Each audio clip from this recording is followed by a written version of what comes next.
Vì sếp mà em phải khăn gói quả mướp ra Hà Nội luôn đấy. Vâng, em đã liên lạc với bên GG rồi, anh đừng lo. Bên PM họ cũng đã xác nhận họ sẽ ký hợp đồng.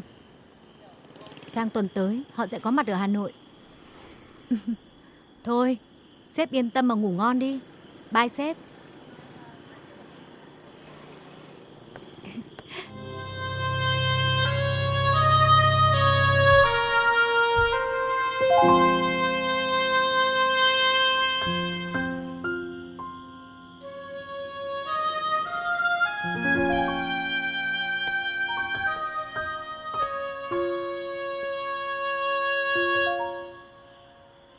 Là anh sao?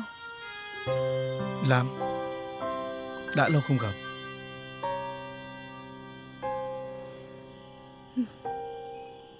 Trái đất này đúng là nhỏ bé thật đấy. Thực chất, trái đất này rất rộng. Nó chỉ hẹp khi người ta tự đi tìm nhau thôi. Anh tìm tôi để làm gì? Giữa chúng ta còn chuyện gì để nói sao? Anh muốn biết giờ em thế nào. Anh muốn biết cô gái 6 năm trước đã làm anh thay đổi, giờ sống ra sao. Trí tò mò của con người cũng lạ lùng thật. Ok, nếu anh muốn biết thì tôi đây. Vẫn sống rất tốt. Đã thỏa mãn trí tò mò của anh chưa? Xin phép anh. Chào. Lam,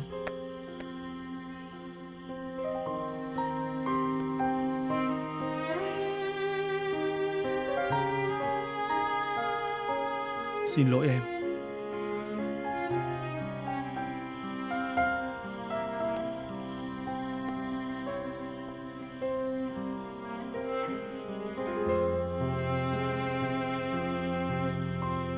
Lời xin lỗi, anh đã nợ em 6 năm về trước. Bây giờ anh nói lại.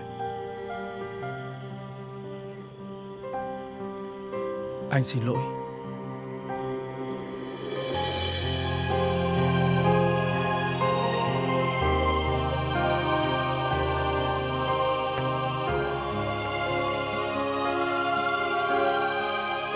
Đúng. Anh còn nợ tôi một lời xin lỗi. Nhưng đối với tôi bây giờ nó không còn quan trọng nữa. Vì tôi không phải là người sống vì quá khứ. Em cũng chưa quên, đúng không? Tôi chưa quên, nhưng cũng không nhớ. Vì đối với tôi đó bây giờ không phải là chuyện đáng để bận tâm nữa.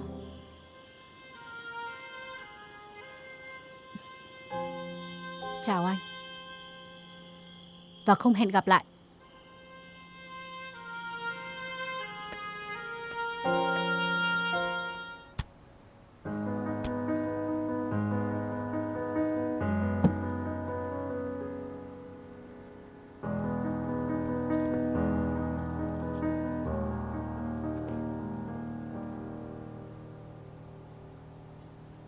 Ngày tháng yêu đương lúc đầu, tình cờ và vội vã, dù biết ta đã từng đau đớn cũng đôi lần mà thôi.